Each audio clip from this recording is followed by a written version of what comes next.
अस्सलामुअलैकुम। मेरा नाम है नैयर अब्बास और आज हम बात करेंगे वेन डायग्राम के बारे में। वेन डायग्राम के बारे में हम पिछली क्लासेस में भी पढ़ चुके हैं, लेकिन यहाँ पर हम इसको एडवांस लेवल पे समझने की कोशिश करें। सबसे पहले तो हम ये बात कर लेते हैं कि वेन डायग्राम किसको कहते हैं। अब नॉर्मली आपके पास कोई भी सेट है या फिर उसके रिलेटेड कोई उसकी प्रॉपर्टी है या फिर उस पर कोई ऑपरेशन इस्तेमाल हो रहा है, ठीक है। तो हम चाह रहे होते हैं कि हम इसको किसी तरह से ग्राफ पे भी ड्रा कर सकें। मतलब ये जो प्रोसीजर हम ये कहानी कर रहे हैं या फिर कोई ग्राफ है उसका रिलेशन है, उस रिलेशन को हम अगर ग्राफ पे ड्रा कर पाएँ तो समझना जो है वो आसान हो जाता है। वहाँ पर जो है एक मेथड आ गया जिस मेथड को हम कहते हैं वेन डायग्राम। कि वेन डायग्राम क्या क्या है बेसिकली, ये एक ऐसा मेथड है जिसमें आप सेट और उसके रिलेशन की बात करते हो ग्राफ पे रिप्रेजेंट करके। मतलब ये हुआ कि वेन डायग्राम क्या है, एक ग्राफिकली रिप्रेजेंटेशन है। मतलब ये हुआ कि ग्राफ पे रिप्रेजेंट कर सकते हो किसी भी सेट या फिर उसको दूसरे सेट के साथ रिलेशन है तो उसको आप क्या कर सकते हो, ग्राफ पे ड्रा कर सकते हो। क्योंकि यहाँ पर इंसान की अगर हम बात करें तो इंसान जो है सबसे ज़्यादा सीखता है किससे, जिसको वो देखता है। जो जिस चीज़ को वो देख सकता है उस चीज़ को वो अच्छे से अंडरस्टैंड कर सकता है। अगर कोई चीज़ नहीं देख सकता और उसको वैसे समझाया जाए तो उसको समझना थोड़ा मुश्किल हो जाता है। लेकिन अगर हम उसको प्रेजेंट करें, उसको दिखाएं कि भाई ये सीन है, तो उसको समझना जो है वो जल्दी आता है, जल्दी इस बात को समझ पाता है। यही सिचुएशन है बेसिकली वेन डायग्राम की, कि अगर आप सेट्स के रिलेशन को देखना चाह रहे हैं, समझना चाह रहे हैं, तो वेन डायग्राम का इस्तेमाल करें तो आप जल्दी से उस चीज़ को समझ पाएंगे। यहाँ तक की कहानी जो हमने की क्या की कि वेन डायग्राम एक रिप्रेजेंटेशन है, ग्राफिकल रिप्रेजेंटेशन है सेट और उसके रिलेशंस की। अच्छा, अब हम बात कर लेते हैं कि ये सबसे पहले जो है कब इस्तेमाल हुआ या फिर ये कहानी किसने स्टार्ट की। हमारे पास सबसे पहले नाम आता है एक मैथमेटिशियन का जो बेसिकली इंग्लिश मैथमेटिशियन था, जॉहन वेन। इसने इंट्रोड्यूस करवाया था ये मेथड 1881 को। उसके बाद इसका नाम जो है, क्योंकि इसका नाम जॉहन वेन था, इससे मंसूब करके इसको वेन डायग्राम कह दिया गया। क्यों? क्योंकि ये काम इस शख्स ने स्टार्ट किया था। इसके नाम से मंसूब है वेन डायग्राम। डायग्राम क्या कहते हैं, एक चार्ट को जिसमें हम कोई डाटा जो है वो शो करते हैं। वेन डायग्राम मतलब ये हुआ कि हम सेट्स का रिलेशन जो है किस डायग्राम में शो करते हैं, आप इसको इस तरह से लेके चल सकते हैं। यहाँ तक की कहानी, थोड़ा बहुत इंट्रोडक्शन जो है वो वेन डायग्राम के रिलेटेड हो गया। ये हमें पता चल गया कि ये ग्राफ की रिप्रेजेंटेशन है कोई से सेट के अंदर। मतलब ये हुआ कि आप सेट लेते हैं, उसमें जो प्रॉपर्टीज़ हैं उसको आप ग्राफिकल रिप्रेजेंट करते हैं, तो उसमें जो आप सहारा लेते हैं वो वेन डायग्राम का लेते हैं। अब सबसे पहले जो कहानी आती है वो ये है कि आपके पास लेट से कोई सेट है जिसको आप यू कहते हैं, और यू सेट है आपके पास कुछ इस तरह से। यहाँ पर देख सकते हैं कि ये आपका एक बड़ा सेट यू है, ठीक है। ये आपका क्या है, सेट यू है। अब यू के अंदर कोई सेट है ए, तो किस तरह से उसके अंदर कंप्लीट ए यहाँ पर उसने बना दिया। तो इसका मतलब ये हुआ कि ये बड़े सेट में एक छोटा सेट भी कंटेन कर रहा है। ये पहली सिंपल वे है कि किसी भी यूनिवर्सल सेट में या किसी बड़े सेट में किसी छोटे सेट का होना इस तरह से यहाँ पर ग्राफ में रिप्रेजेंट किया जा सकता है। सिंपल सी बात है कि आपके पास एक बड़ा सेट है, छोटा सेट उसका सब सेट है, तो पूरा का पूरा सेट उसी में कंटेन करता है। तो बड़े सेट में छोटा सेट भी हमने लिख दिया। तो यूनिवर्सल सेट अक्सर जो है यहाँ पर आपको ये रेक्टेंगल शेप में ही नज़र आएगा, और बाकी जो सेट्स हैं उनको सर्कल शेप में ही रिप्रेजेंट किया जाएगा। ऐसी कोई कहानी नहीं है कि लाजमी बात है कि आप इसको इस तरह से करें, लेकिन जब बात करते हैं जिसने ये काम इंट्रोड्यूस किया था, जिसने ये काम स्टार्ट किया था, तो उसने इसको यूनिवर्सल सेट को हमेशा से कैसे लिया, उसने इसको यहाँ पर लिया है आपके पास रेक्टेंगल शेप में, और यहाँ पर जो बाकी सेट्स जो उसके अंदर आते हैं उनको वो सर्कल शेप में ले रहा है, बस रिप्रेजेंट करने के लिए है। ऐसा नहीं है कि भाई यूनिवर्सल सेट जो रेक्टेंगल शेप का होता है और जो आपका उसका सब सेट होता है वो सर्कल शेप का होता है, ऐसा नहीं है। ये जस्ट आपको दिखाने के लिए, शो करने के लिए है। ये हरगिज़ मतलब नहीं है कि यहाँ पर ये सर्कल, ये ज़रूर सर्कल के, ये सर्कल में सर्कल की तरह होता है और ये क्या होता है, ये रेक्टेंगल शेप का होता है, ऐसा नहीं है। बस डिफरेंट करने के लिए कि भाई ये सुपर सेट है और ये सारे इसके सब सेट है। अच्छा, दूसरे केस में वेन डायग्राम में उसने शो किया है कि अगर आपके पास एक यूनिवर्सल सेट है और उसके अंदर दो डिसजॉइंट सेट हैं। डिसजॉइंट सेट हम कब कहते हैं, हम कहते हैं कि ऐसे दो सेट जिनके दरमियान कोई भी एक भी मेंबर जो है वो कॉमन नहीं आता, उस केस में हम कहते हैं कि डिसजॉइंट। अब देखिए ना, उसने यूनिवर्सल सेट लिखा है, यूनिवर्सल सेट लिखने के बाद दो सेट उसके अंदर बनाए हैं, लेकिन उन दोनों का आपस में कोई रिश्ता नहीं है। इसके और मेंबर हैं, इसके और मेंबर हैं। सो ये रिप्रेजेंटेशन क्या है कि आपने वेन डायग्राम में यू के अंदर दो सबसेट लिए जिनका आपस में कोई रिश्ता नहीं है। क्यों? क्योंकि यहाँ पर ये डिसजॉइंट है, इनके दरमियान कोई ताल्लुक नहीं है, ये आपस में कोई ताल्लुक नहीं रखते क्योंकि इनके एलिमेंट्स कॉमन नहीं हैं। अब नेक्स्ट बात करते हैं, फिर वो थर्ड में शो कर रहा है कि वेन डायग्राम में शो हो रहा है कि टू सेट ओवरलैप करें। अच्छा, ओवरलैप की डेफिनेशन भी पिछली एक्सरसाइज में हमने पढ़ी है। ओवरलैप किसको कहते हैं कि अगर आपके पास कोई दो सेट हैं, उनके कुछ एलिमेंट्स कॉमन आते हैं, कुछ डिफरेंट आते हैं, तो उस केस में क्या होता है, उसको हम कहते हैं ओवरलैपिंग सेट्स। तो यहाँ पर उसने एक U सेट लिया, U के अंदर उसने दो सेट लिए, लेकिन अब उसको एक दूसरे में इंटरसेक्ट करवाया है। मतलब ये हुआ कि क्योंकि उसमें उन दोनों में कुछ एलिमेंट कॉमन है, ये वाले एलिमेंट कॉमन है, तो इसलिए उसने क्या किया है, इंटरसेक्शन के लिए, मतलब दोनों में कुछ एलिमेंट्स कॉमन हैं तो उन्होंने एक दूसरे को इंटरसेक्ट किया। मतलब ये हुआ कि कुछ एलिमेंट ऐसे हैं जो इस A में भी हैं, B में भी हैं। अगर ऐसा केस है कि कुछ एलिमेंट्स A के और B के मिलते हैं, तो उसने क्या किया है, इन दोनों को आपस में क्या किया, यहाँ पर कट करवा दिया। तो मतलब ये एरिया क्या शो कर रहा है, ये वाला एरिया शो कर रहा है कि इन दोनों में एलिमेंट्स कॉमन भी आते हैं। अब जो फोर्थ पार्ट है उसमें कह रहा है कि वेन डायग्राम को शो कर रहा है जिसमें क्या है, बी क्या है, सबसेट ऑफ ए। क्या मतलब ये हुआ कि बी जो है ए का सबसेट है। अब U चूंकि यहाँ पर देखें, U क्या है, U सबसे बड़ा सेट है जिसको हम यूनिवर्सल सेट कहते हैं। U के अंदर दो सेट हैं और उन दो सेटों में भी कहानी क्या है कि B जो है वो सबसेट A का, B सबसेट A का मतलब क्या होता है, B is subset of A, तो मतलब B जो है वो क्या है, वो छोटा है, A बड़ा है। अब देखें, सबसे बड़ा U में है, A में है, B।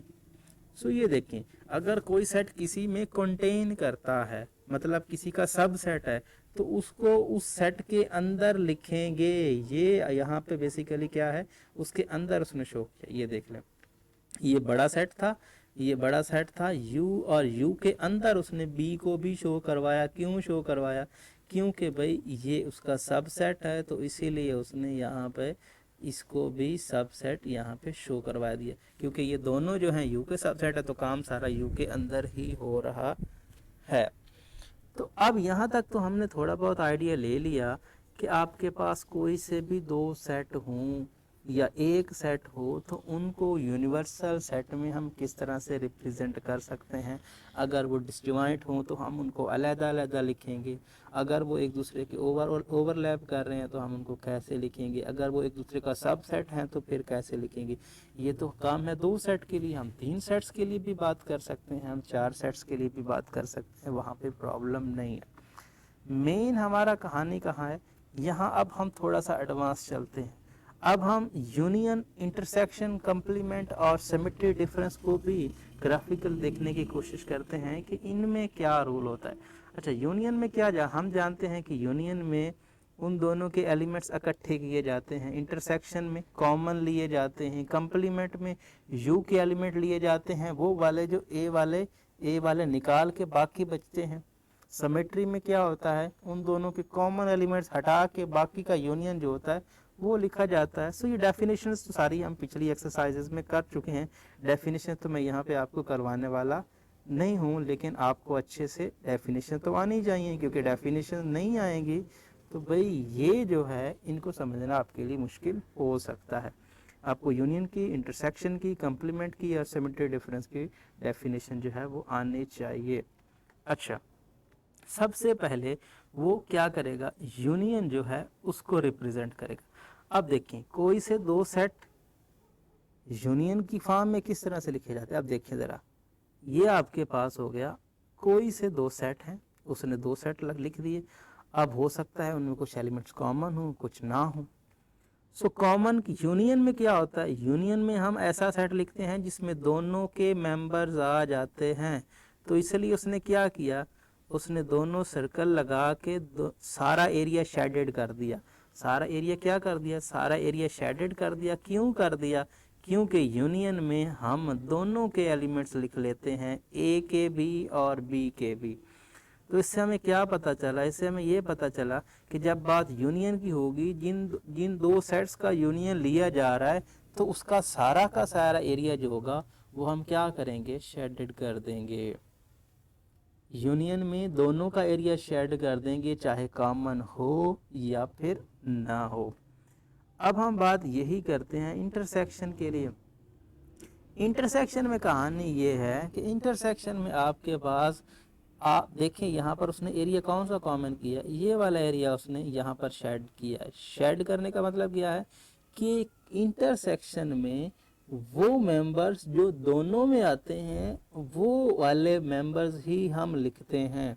क्योंकि इंटरसेक्शन की डेफिनेशन क्या होती है कि आप वही सेट में वही एलिमेंट लिखेंगे जो दोनों में आते हैं। सो ये देखें, ये एरिया इस सर्कल में भी आता है और इस सर्कल में भी आता है। सो इसीलिए ये एरिया उसने शेडेड किया है, बाकी को उसने नहीं किया। ठीक है, सो यहाँ से आप देख सकते हैं। अब हम इसकी एग्जाम्पल देखते हैं ताकि हम इसको मज़ीद अच्छे से समझ पाएँ। अच्छा, अब देखिए, ये है आपका यू में 1 से 10 तक के मेंबर हैं। तो ये वाले इसमें पूरे 1 से 10 तक के मेंबर हैं। पहली बात, ए में क्या है, 1 2 3 4 एंड 5। ए में ये वाले मेंबर्स हैं, बी में ये वाले मेंबर्स हैं। अच्छा, अब वेन डायग्राम से हमको शो करना है कि इनका यूनियन और इनका इंटरसेक्शन। ठीक है, तो यूनियन और इंटरसेक्शन के बारे में आप जानते हो। आप दो सेट लिख लें, उनको क्या लिख दें, पहले केस में आपको क्या करना है, पहले केस में आपको ये वाली शेप बनानी है, दिस वन, यहाँ पर इस शेप को बनाना है, नंबर नहीं लिखने। पहले केस में अगर यूनियन की बात करें तो किसको बनाएंगे, इस शेप को बनाएंगे। नंबर लिखना बाद की बात है। ठीक है, नंबर लिखना बाद की बात है। अब यहाँ पे जब आप ये लिख लेंगे, जब हम सबसे पहले फिगर बनाएंगे, फिगर बनाने के बाद उसके बाद हम नंबर लिखना स्टार्ट करेंगे। और नंबर कैसे लिखेंगे, नंबर हम लिखेंगे, सबसे पहले हम देखेंगे कि भाई ये आपका यू है, यू में ये ए के मेंबर हैं, ए के मेंबर, इसको पहले आप ये वाला जो सेट होता है, ये वाला जो सर्कल होगा ना, पहले वाला सर्कल, ये वाला सर्कल ए का होगा और ये वाला सर्कल बी का होगा। मतलब जो यहाँ पे पहले आएगा उसका सर्कल इस साइड पे होगा और जो यहाँ पे आएगा उसका सर्कल इस साइड पे होगा। ये बात हमेशा आपको याद रखनी है। अच्छा, सो ये कर लिया। अब नंबर्स लिखते हैं। ये देख लें कि भाई इसके पास 1 2 3 5 4 एंड 5 है। इसके पास कौन से है, 2 4 6 एंड 8। अब इनमें कोई कॉमन तो नहीं है, जो कॉमन है वो यहाँ लिख दें, दोनों वाले एरिया में यहाँ। अब देख लें, इसके पास 1 2 2 इधर भी है, इधर भी है, 2 है और 4 है, दोनों के पास 2। सो यहाँ 2 और 4 लिख दें, क्योंकि 2 और 4 दोनों में आ रहे हैं। सो 2 और 4 क्या आ गए, दोनों में आ गए। अब ये मैंने कहा ए और ये बी, जो बाकी रह गए 2 और 4 तो हमने लिख ली, अब 1 3 और 5 इसको कहीं पे 1 लिख लें, कहीं पे 3 लिख लें, कहीं पे 5 लिख लें, फर्क नहीं पड़ता क्या लिखता है। आपने 1 यहाँ लिखा, इधर 1 लिखा, इधर लिखा, इधर लिखा, कहीं लिख दें, प्रॉब्लम नहीं है। ये नहीं है कि भाई यहाँ लिखेंगे तो ठीक होगा, यहाँ लिखेंगे तो गलत होगा, यहाँ लिखेंगे। इस कॉमन एरिया के अलावा कहीं पर भी 1 3 5 लिख दें, प्रॉब्लम नहीं है। मैंने यहाँ लिखा है सो कोई इशू नहीं है। आप इसको कहीं पर भी लिख सकते हैं। आप यहाँ 1 लिख दें, यहाँ 3 लिख दें, यहाँ 5 लिख दें, यहाँ 1 लिख दें, यहाँ 3 लिख दें, यहाँ 5 लिख दें, नो प्रॉब्लम, कोई इशू नहीं है कहाँ पर लिखते हैं, लेकिन लिख दें, आपके पास ये हो गया। अच्छा, एक साइड आपने लिख दी, लेट से 1 3 5। दूसरा सेट जो है इसके एलिमेंट कौन से बचे, 2 और 4 तो हमने लिख लिए, 6 और 8, 6 कहाँ, एक 6 लिख लें, 8 भी लिख लें, कहीं पर लिख लें, कोई फर्क नहीं पड़ता। अब लिखने के बाद अब जो देखें ज़रा गौर करें, अब u को भी लिखना है। u वाले कौन से थे, 1 लिखा गया, 2 लिखा गया, 3 लिखा गया, 4 लिखा गया, 5 भी लिखा गया, 6 भी लिखा गया, ठीक है ना। 7 नहीं लिखा गया, इन दोनों में 7 नहीं लिखा गया। अगर 7 नहीं लिखा गया तो 7 ये बाहर वाली जो साइड है कहीं पर लिख दें, यहाँ लिख दें, यहाँ लिख दें, यहाँ लिख दें, यहाँ लिख दें, कोई इशू नहीं है, लेकिन 7 लिख दें। जो नहीं लिखे गए अंदर उसको बाहर लिखें, ठीक है ना, वो यू के मेंबर बाहर लिखें। सो 7 लेट से यहाँ लिख दिया, 8 लिखा गया, 9 नहीं लिखा गया, 9 इधर लिख दें, 10 जो है 10 भी नहीं लिखा गया, 10 इधर लिख दें, बस ये आपका काम हो गया। अब ये ज़रूरी नहीं है कि 7 इधर, 9 इधर और 10 इधर, नहीं, यहाँ भी लिख सकते हो, यहाँ 10 लिख दें, यहाँ 7 लिख दें, यहाँ 9 लिख दें, मतलब लिखना इस जो वाइट स्पेस है इसमें लिखना है, और ये ठीक है ना। सो ये आपके पास यूनियन वाली कहानी इस तरह से हो जाएगी। अब देख लें इसके साथ मैच होती है कि नहीं होती, देख लें एग्जैक्टली इस तरह से होगा। और ये जो प्लेसेस हैं, ये मतलब 6 यहाँ पे लिखा हुआ है, 8 यहाँ पे लिखा हुआ है, ये आपको मैं बार बार कह रहा हूँ, फ़र्क नहीं पड़ता कि आगे पीछे लिख दें, लेकिन लिखना भैया इसी सेट में ही है, बाहर नहीं लिखना वरना गलत हो जाएगा। अब हम बात करते हैं, ये जो इंटरसेक्शन है ये थोड़ा आसान है। अब यूनियन के लिए आपने सारा एरिया किया, इंटरसेक्शन में भी आपने वही काम करना, इंटरसेक्शन में भी आपने वही काम करना है जो यूनियन के लिए किया। जो काम एक्स्ट्रा होता है वो कौन सा होता है, वो सिर्फ और सिर्फ शेडेड एरिया करना होता है, ठीक है, एरिया शेडेड करना होता है। यूनियन में आप दोनों सेट्स के एरिया को शेड करते हो, इंटरसेक्शन में सिर्फ आप इसको जो कॉमन एरिया है वो शेड करते हो, और कोई ख़ास फर्क नहीं है, ठीक है। सो यूनियन में कंप्लीट दोनों के एरिया को शेडेड करोगे, इंटरसेक्शन में सिर्फ एक के एरिया को शेड करोगे। अब हम बात करते हैं कंप्लीमेंट ऑफ ए सेट को कैसे शो करते हैं वेन डायग्राम। अब देखें, हम जानते हैं कंप्लीमेंट की डेफिनेशन के हिसाब से कि ये होता है u माइनस ए। ये एक ऐसा सेट होता है जो बेसिकली u का सबसेट होता है। u में से a वाले जो मेंबर्स होते हैं उनको हटा दिया जाए तो वो किसके इक्वल होता है, वो होता है a कंप्लीमेंट के इक्वल। सो उस हिसाब से देखें तो आपके पास ये पूरा का पूरा सेट है जो कि u है, ठीक है। आप उसमें a जो है उसका सबसेट है जो हमने यहाँ पे मेंशन किया हुआ है। अब कंप्लीमेंट में कौन से मेंबर आएंगे, ये ए वाले सारे एलिमेंट कैंसिल कर दो, बाकी सारा का सारा जो है वो क्या है, वो आपका यू है। सो हटा दिया ये के मेंबर हटा दिए यू में से, बाकी जो रह गया ये रिजल्ट आपका ए कंप्लीमेंट का है। तो इतना सा काम है। अब हम इसको देखते हैं कि अगर हमें कोई सेट दिया हो, u दिया हो, a दिया हो, उसके कंप्लीमेंट को कैसे हमें शो करना पड़े तो करेंगे। अच्छा, u दे दिया हमें 1 से 8 तक, a दिया 1 2 3 4। सबसे पहले तो आपको क्या करना है, सबसे पहला काम आपको u जो है वो बनाना है।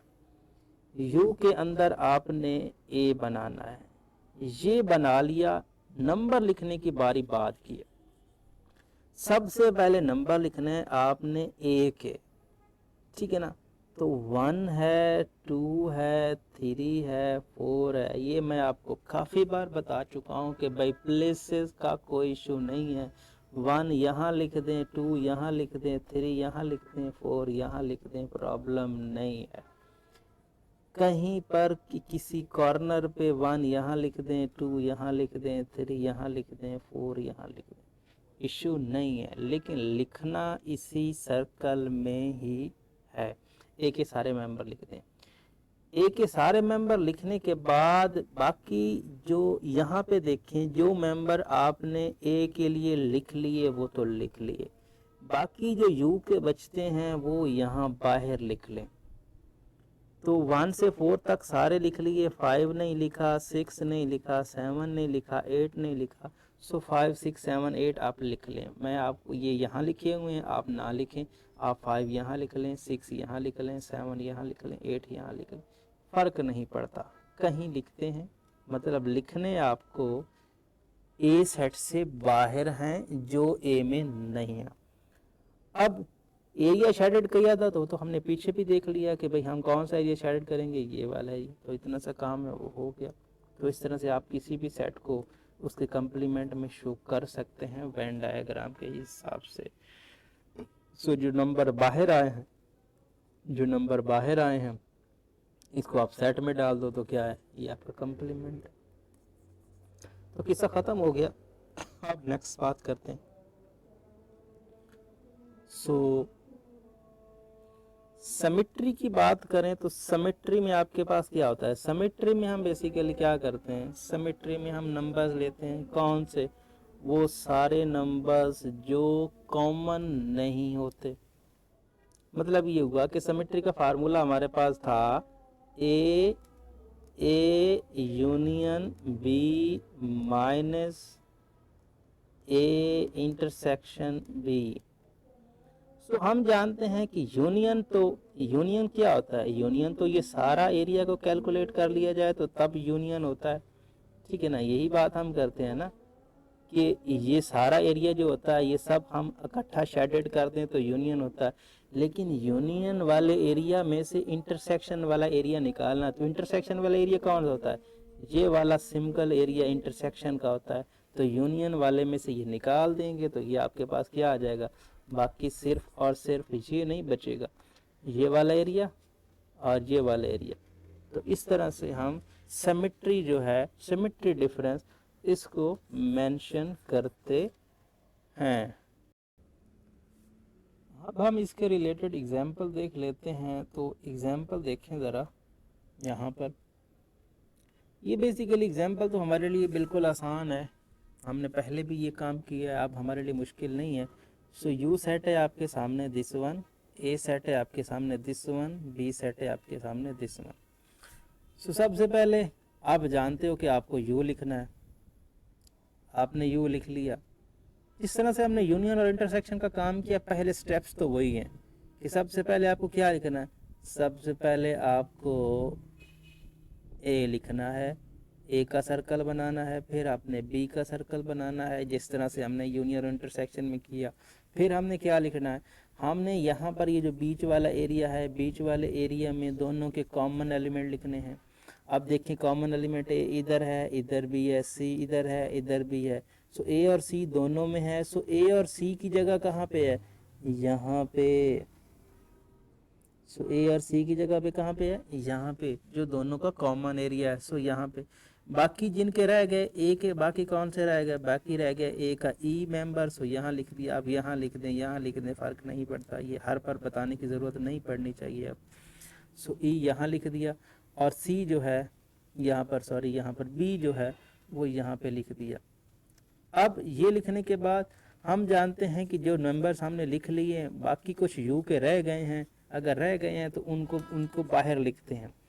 सो ए हमने लिख लिया, बी हमने लिख लिया, सी हमने लिख लिया, डी नहीं लिखा। सो डी हम यहाँ बाहर लिख लेते हैं, ठीक है। उसके बाद डी के बाद होता है ई हम लिख चुके, और एफ जो है, एफ हमने नहीं लिखा। सो एफ भी हम यहाँ लिख देंगे। सो डी और एफ जो है वो बाहर लिख देंगे। ई जो है ए में लिख दिया, बी जो है वो यहाँ लिख दिया, और ए और सी दोनों के कॉमन पार्ट में लिख दिया।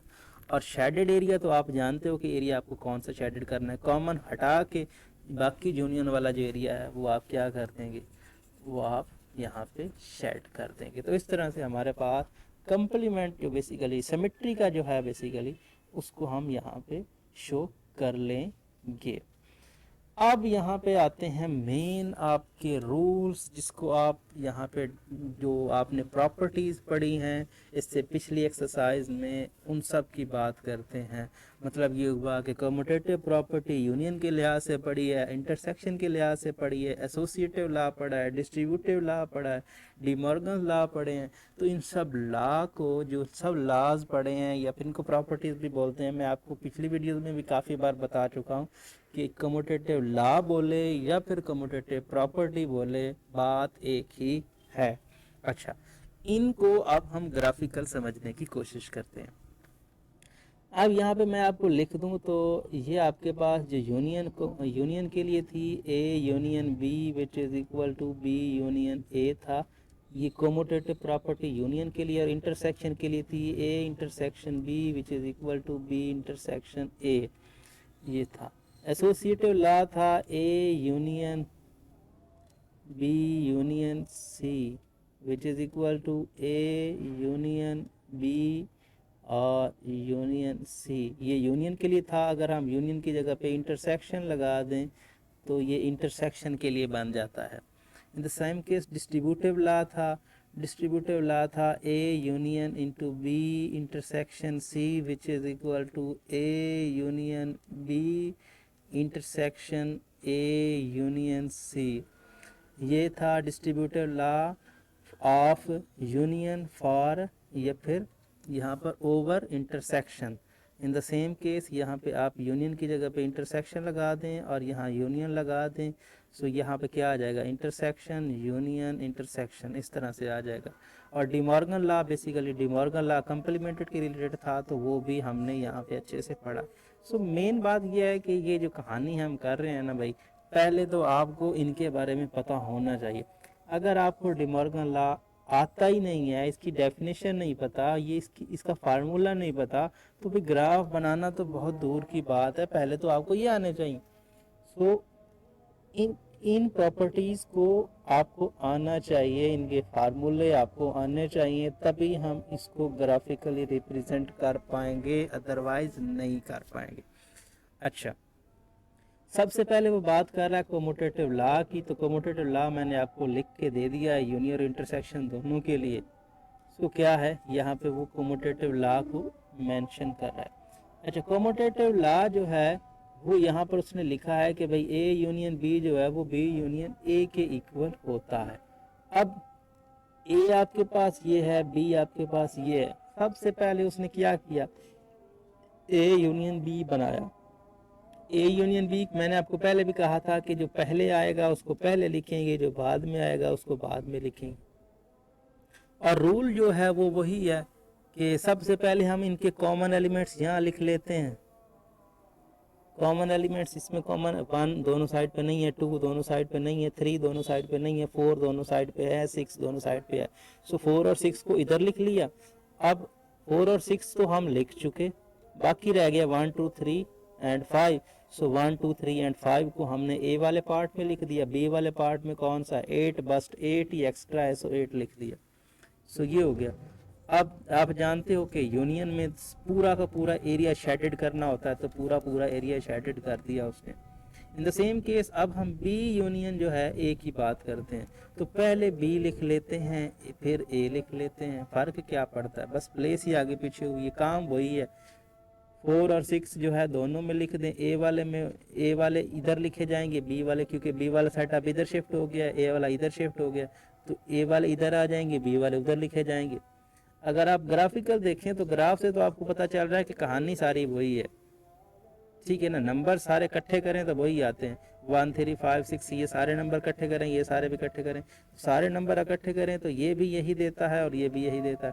क्योंकि शेडेड एरिया वाले सारे नंबर इकट्ठे करो तो 1 2 3 4 5 6 8 ये सारे नंबर सेम ही दे रहा है, मतलब इसके भी शेडेड एरिया वाले जो नंबर हैं वो भी वही हैं, इसके शेडेड एरिया वाले नंबर वो भी वही हैं, तो दोनों केसेस में आंसर तो सेम आ रहा है। तो उसका मतलब ये हुआ कि ये हमने शो कर दिया है वेन डायग्राम के हिसाब से कि आपके पास कम्यूटेटिव लॉ वेन डायग्राम से भी आप देख सकते हो कि ये बात वैलिड करता है। अब इंटरसेक्शन जो है, इंटरसेक्शन के लिए जो है कम्यूटेटिव लॉ, इंटरसेक्शन के लिए कम्यूटेटिव लॉ होता है दिस वन कि ए इंटरसेक्शन बी जो है बी इंटरसेक्शन ए के बराबर है। काम सारा वही है, पहले सेट लिखेंगे फिर ए और बी लिखेंगे, सबसे पहले कॉमन लिखेंगे, कॉमन, ये सारा काम वही है, बस एक्स्ट्रा एरिया एक्स्ट्रा काम किया है। उधर हमने पूरा का पूरा शेड कर दिया, इधर हमने कॉमन शेड करना है बस। और हम अब शेडेड एरिया देखते हैं, इसमें शेडेड एरिया में सिर्फ 2 नंबर आ रहे हैं, एक 4 और 6, इधर भी शेडेड एरिया में 2 नंबर आ रहे हैं 4 और 6, इसका मतलब इसका भी 4 और 6 रिजल्ट आता है, इसका भी 4 और 6 रिजल्ट आता है, दोनों का आंसर सेम है, तो इट मीन दैट वेरीफाई हो गया।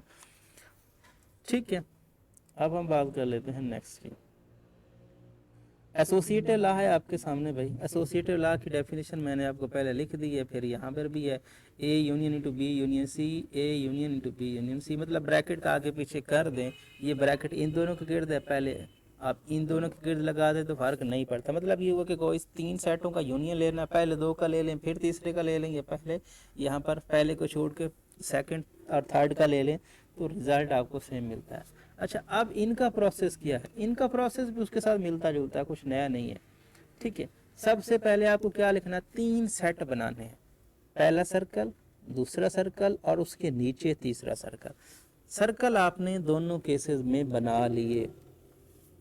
ठीक है, दोनों केसेस में आपने सर्कल किया है, बना लिए। अब हम बात करते हैं कि आपको क्या करना।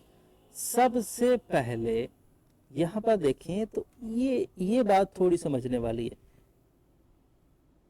इसको देखें, ये वाला एरिया जो है, ये वाला एरिया जो है, ये एरिया क्या है, ये बी और सी का या ए और सी का कॉमन है। अगर मैं इसको थोड़ा कलर चेंज करके और ये जो एरिया है, ये एरिया ए और बी का कॉमन है, और यहाँ पर अगर मैं बात करूँ तो ये जो एरिया है, ये वाला एरिया, यहाँ पर इसको हटा दूँ तो ये वाला जो एरिया है, ये एरिया तीनों में कॉमन है। ठीक है ना, ये एरिया तीनों में कॉमन है,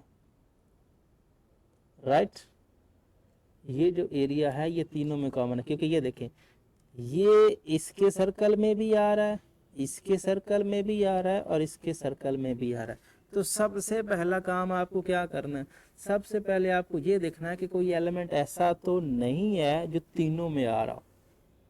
सो तीनों में आने वाला, ये यूनियन के लिए भी आपको कम करना है, इंटरसेक्शन के लिए ग्राफ बनाने, ये शेडेड का काम तो बाद में करते हैं, लेकिन लिखना तो होता है ना। तो लिखने के लिए आपको इंटरसेक्शन के लिए भी ऐसा ही लिखना है, यूनियन के लिए भी ऐसा, पहले ग्राफ सेम बनाना है, बाद में शेडेड वाला एरिया थोड़ा डिफरेंट हो जाएगा, वहां से कहानी चेंज हो जाएगी। सो बी यूनियन सी लिखना सबको ऐसे ही है। अब लिखना है तो लिख दें। सबसे पहले देखें, इनमें जो एरिया एलिमेंट आता है वो 6 सब में आता है, तो 6 वाला एरिया 6, यहाँ पर आप 6 लिखेंगे। अगर 2-3 एलिमेंट इकट्ठे आ जाते, 2-3 कॉमन होते तो आप 6 के साथ वो भी लिखते, लेकिन यहाँ पर एक ही एलिमेंट सब में आ रहा है, तो जो सब में आ रहा है वो आ गया, हमने यहाँ पे लिख लिया। अब हम इसको तोड़ देते हैं।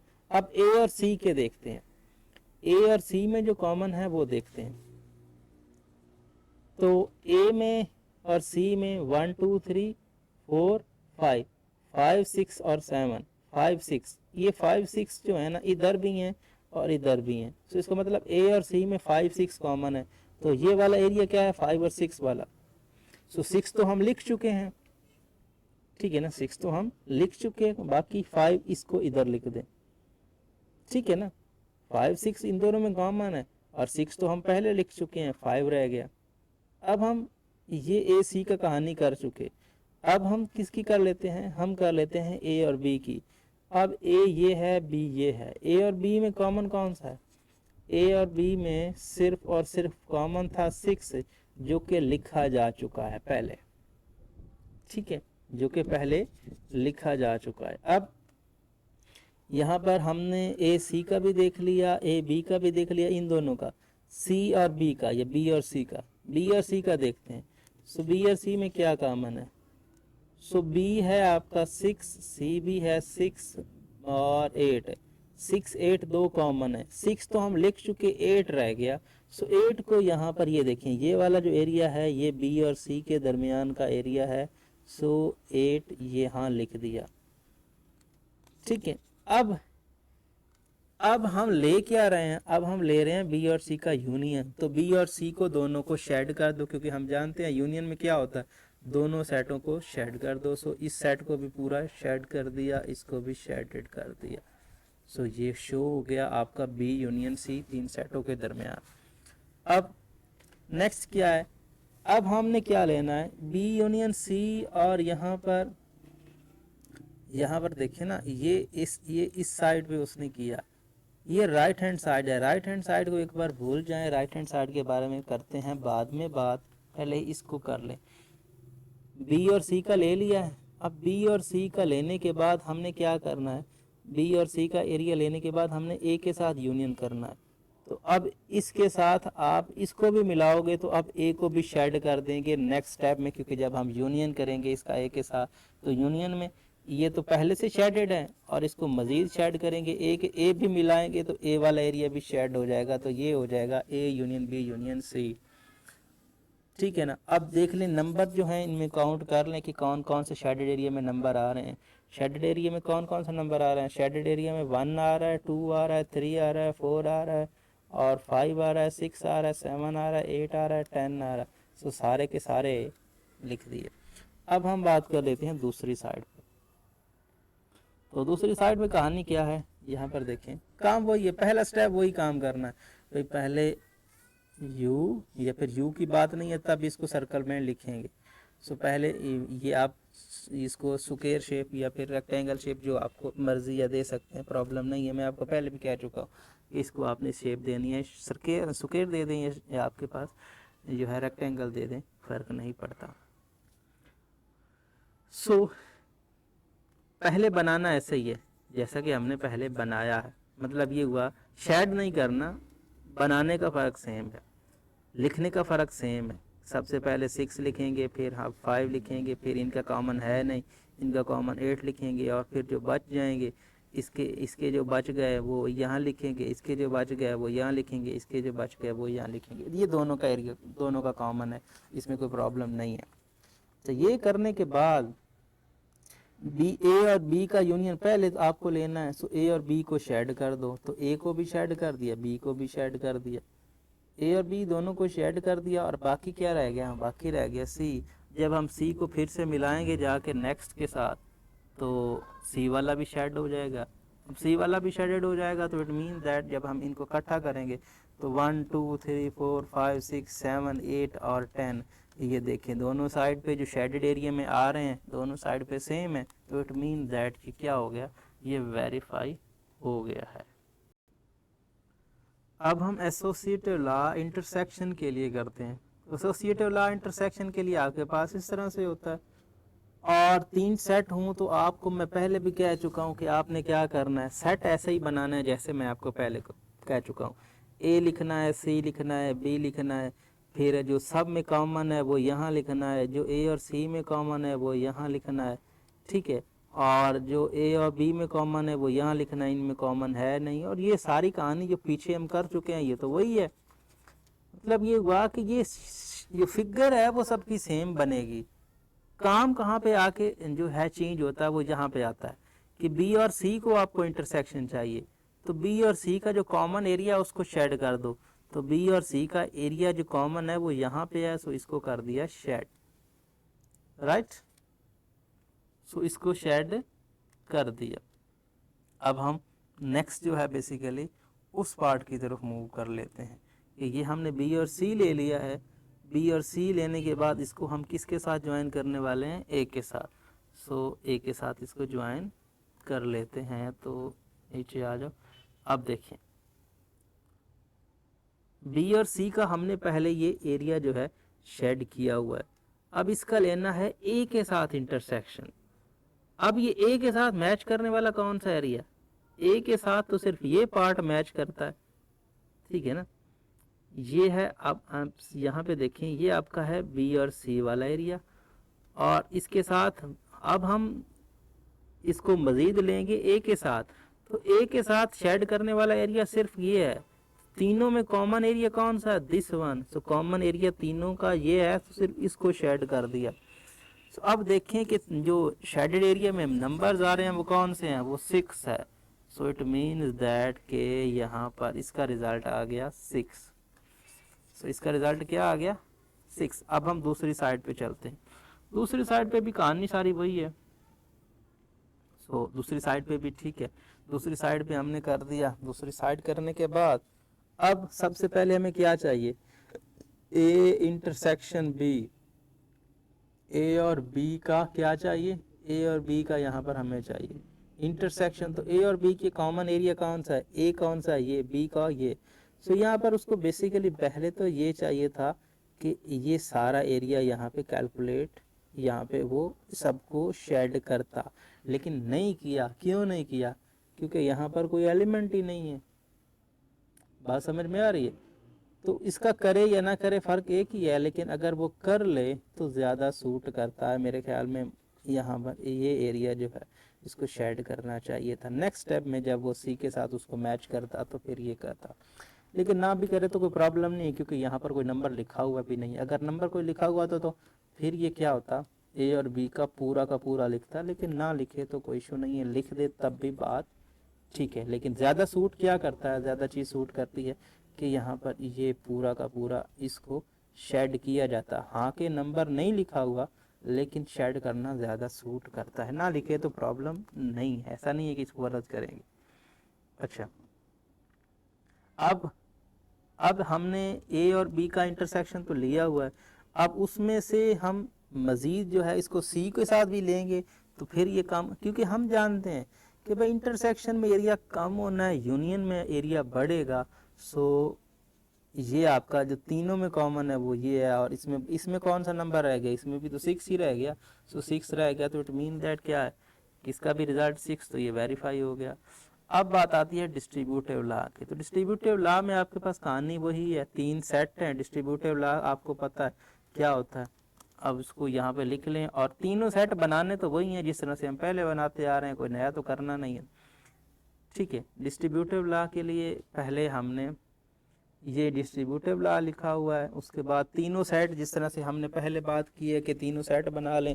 यहाँ पर आप क्या है, यहाँ पर आप तीनों के कॉमन एलिमेंट लिख लें, और यहाँ पर यहाँ पर आप क्या लिख लें, ए और बी की कॉमन। यहाँ पर आप क्या लिख लें, सॉरी, यहाँ पर आप ए और बी के, और यहाँ आप ए और सी के कॉमन लिख लें, ठीक है। और यहाँ पर आप लिख लें कि इसके कॉमन जो है बी और सी के, बी और सी का एरिया कॉमन है नहीं। सो ये देखें, अब देखें उसको क्या चाहिए, उसको चाहिए पहले स्टेप में बी इंटरसेक्शन सी। अब देखें बी और सी को उसने ये भी एरिया शेड किया है ना, यहाँ पे देखें किया है, हालांकि नंबर नहीं है लेकिन किया है।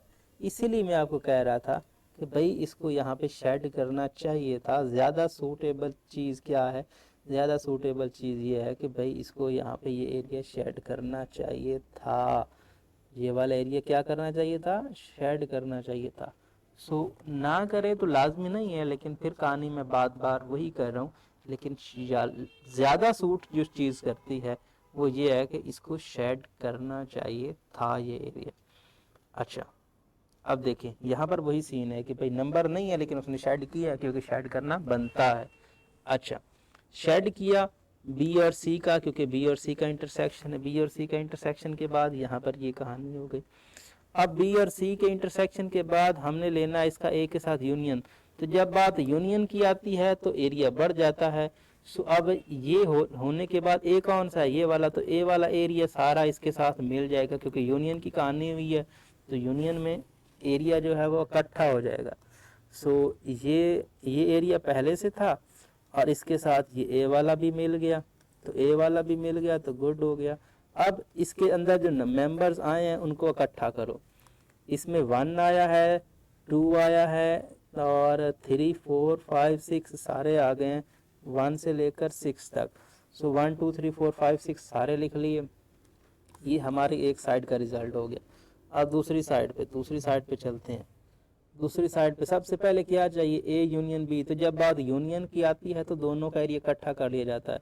सो ए वाला सारा शेड कर दिया, बी वाला सारा शेड कर दिया, ठीक है, ये ए यूनियन बी हो गया। अब हमें चाहिए ए यूनियन सी। ए यूनियन सी की बात करें, ए और सी को शेड कर लें। सो ए और सी को उसने शेड कर दिया, ये ए का शेडेड हो गया, ये सी का शेडेड हो गया, ए और सी का शेडेड। अब हमने बीच में लेना इंटरसेक्शन। क्या लेना, इन दोनों का इंटरसेक्शन। तो इन दोनों के इंटरसेक्शन की बात करेंगे तो कम करेंगे। अब देखें, ये ए और सी का है, ठीक है, ये ए और सी का है, और ये आपका क्या है, ए और बी का है। इनमें देखो कि दोनों में कौन सा एरिया कॉमन आ रहा है, दोनों में कौन सा एरिया कॉमन आ रहा है। देखें ज़रा, आपको इंटरसेक्शन चाहिए ना, सो इंटरसेक्शन चाहिए तो दोनों में एरिया जो कॉमन आ रहा है उसकी हम बात कर लेते हैं। अब देखें, यहाँ पर ए इसमें भी आ रहा है, ये वाला एरिया ये इसमें भी आ रहा है, ठीक है। तो एक एरिया तो ये शेड होगा,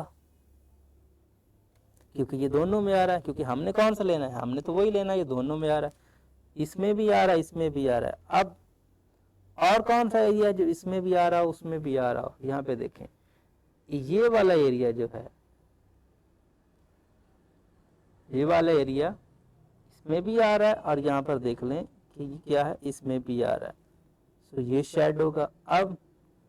अब नेक्स्ट क्या है, और कोई नहीं है, यहाँ पे देख लें, और एरिया कोई नहीं है जो दोनों में आ रहा हो, ठीक है ना। या तो पूरा का पूरा ए आ रहा था यहाँ, या ये पार्ट आ रहा था जो बेसिकली जो दोनों में आ रहा था, और कोई नहीं है। सो यही यहाँ पे उसने लिखा है, ये देख लें कि ये पूरा का पूरा ए आ गया, और ए के साथ ये वाला एरिया भी आ गया शेडेड।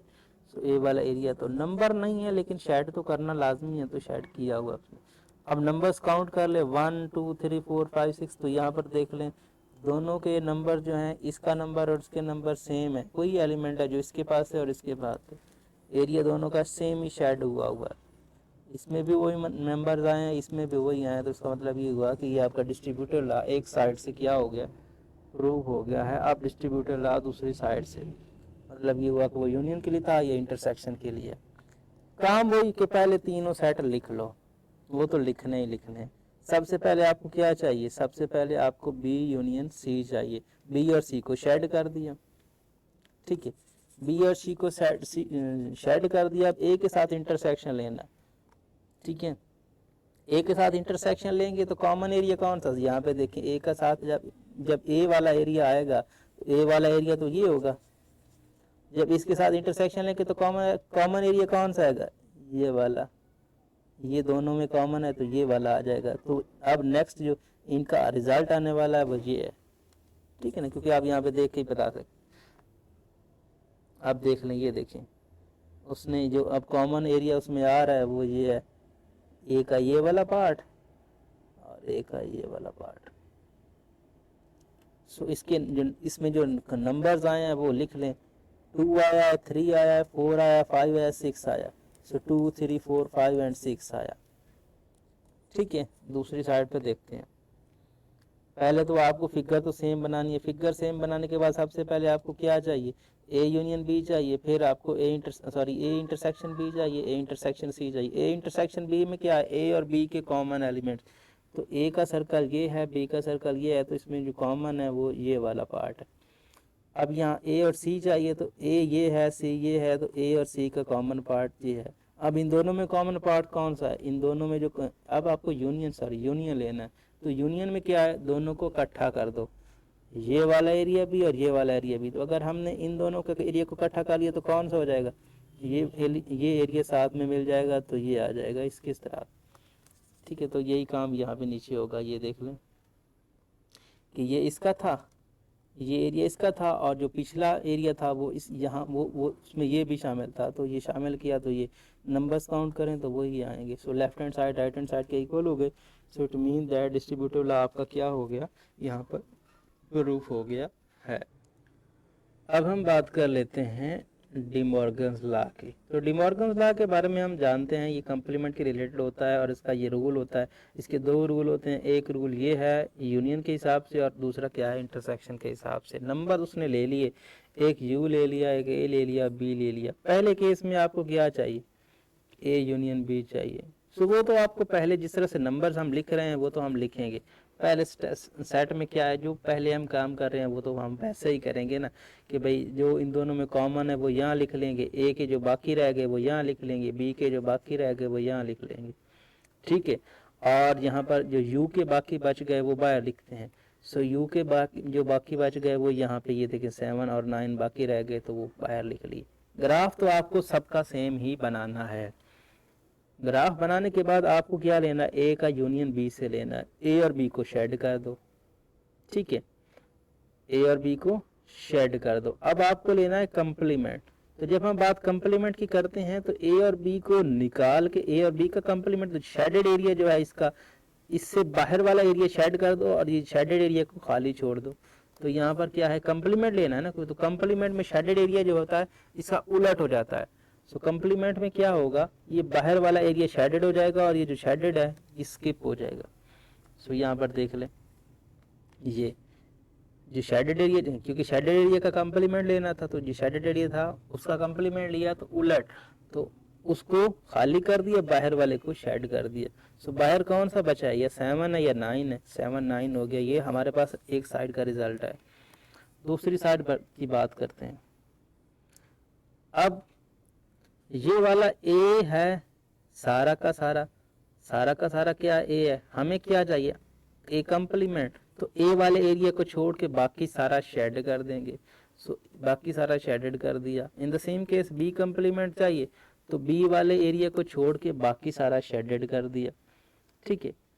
अब हम दोनों को क्या चाहिए, हम दोनों को चाहिए यहाँ पर इन दोनों का इंटरसेक्शन, ए का भी इंटरसेक्शन बी का भी। अब देखिए इन दोनों में कॉमन एरिया कौन सा आया, इसने सारा का सारा शेड किया, इसने भी सारा का सारा शेड किया। मतलब ये हुआ कि ये जो पूरा है बाहर वाला पार्ट, ये तो दोनों में शेडेड है। ऐसा ही है ना, दोनों में शेडेड है। ए कंप्लीमेंट में भी ये बाहर वाला सारा पार्ट शेडेड है, बी कंप्लीमेंट में भी सारा शेडेड है। अंदर थोड़ी सी चेंजिंग है, अंदर जो है इधर ये वाला शेडेड है, इधर ये वाला शेडेड है। तो दोनों में, एक में शेडेड है दूसरे में नहीं है। सो ये नहीं आएगा, बस बाहर वाला शेडेड बच जाएगा, ठीक है। सो बाहर वाला शेडेड, तो मतलब ये हुआ कि यहाँ पर ये देखें सिर्फ बाहर वाला शेडेड बच गया, जो है दोनों में था नहीं, एक में था दूसरे में था नहीं। सो इसीलिए हमने दोनों को निगलेक्ट कर दिया। सो दोनों को निगलेक्ट किया तो ये इसमें भी 7 और 9 ही है जो शेडेड एरिया में आ रहे हैं। सो ये आपका डिमॉर्गन लॉ एक साइड से प्रूव हो गया। दूसरी साइड की भी बात करते हैं और इस वीडियो को एंड करते हैं। आज के लिए बहुत बड़ी वीडियो बनने वाली है शायद। अच्छा, सो ए इंटरसेक्शन बी कंप्लीमेंट, और ये आपके पास हो गया दोनों के कंप्लीमेंट। सो काम वही कि पहले हम सेट लिखेंगे, सेट लिखने के बाद जो फिगर्स बन गई, उसके बाद ए और इंटरसेक्शन बी हमें चाहिए। ए इंटरसेक्शन बी मतलब ए और बी में कॉमन एरिया, तो ए और बी में कॉमन एरिया को कर दिया शेडेड। अब हम इसका कंप्लीमेंट चाहिए, तो कंप्लीमेंट मतलब ये हुआ कि जिसको शेड किया हुआ है इसको छोड़ के बाकी पूरे को शेड कर देते हैं। सो यही किया, यहाँ देख लें कि जिसको शेड किया हुआ था उसको छोड़ के बाकी को शेडेड कर दिया। ये हमारे पास, और इसमें मेंबर्स कौन से आ गए, 1 आ गया, 3 आ गया, 5 7 8 9 और 10, 2 4 और 6 को छोड़ के। सो ये नंबर उसने लिख लिए। अब हम दूसरी साइड पे बात करते हैं। तो दूसरी साइड पे बात करने की कहानी क्या है, दूसरी साइड पे आप देखें कि ए कंप्लीमेंट और बी कंप्लीमेंट। ए कंप्लीमेंट भी हमने पीछे निकाला है, बी कंप्लीमेंट मतलब ए को छोड़ के बाकी सारा एरिया शेडेड कर दो, बी कंप्लीमेंट में बी को छोड़ के सारा एरिया शेडेड कर दो। अब हमें क्या चाहिए, इन दोनों का यूनियन। तो यूनियन में क्या होता है, उन दोनों के एरिया को इकट्ठा कर लो, दोनों के एरिया को क्या कर लो, इकट्ठा कर लो। अब देखें ज़रा इसमें और इसमें फ़र्क क्या है, इसने भी 2 4 6 को नहीं लिया हुआ, इसने भी 2 4 6 को नहीं लिया हुआ। 810 को इसने लिया हुआ है और 135 ने इसको लिया हुआ है, तो 135 वाला एरिया भी आ जाएगा, 810 वाला भी आ जाएगा। रह कौन सा जाएगा जो दोनों में नहीं है, दोनों में कौन सा नहीं है, 246, दोनों में 246 नहीं है। सो 246 रह गया। आप देख लें, ये फिगर आप ग्राफिकली देख सकते हैं और जब नंबर काउंट करेंगे तब भी बात वही है। सो लेफ्ट हैंड साइड हो गई आपके पास राइट हैंड साइड के इक्वल। सो इस तरह से ये आपके पास हो गई। आप एक्सरसाइज है तो एक्सरसाइज तो आपको मिलेगी नेक्स्ट वीडियो में। तो उम्मीद करता हूँ ये आपको वीडियो अच्छे से पसंद आएगा। उम्मीद करता हूँ कि आपको जो वीडियोस हैं वो सारी आप क्या कर रहे हैं, सारी वीडियोस जो हैं पूरी देख रहे हैं और ऑनलाइन देख रहे हैं कि आप डाउनलोड कर लेते हैं और कोई व्यूज़ भी यहाँ पे नहीं आता। सो आपसे रिक्वेस्ट है कि आप क्या करें, इस वीडियो को ऑनलाइन ही देखा करें। Thanks for watching. अल्लाह हाफिज़।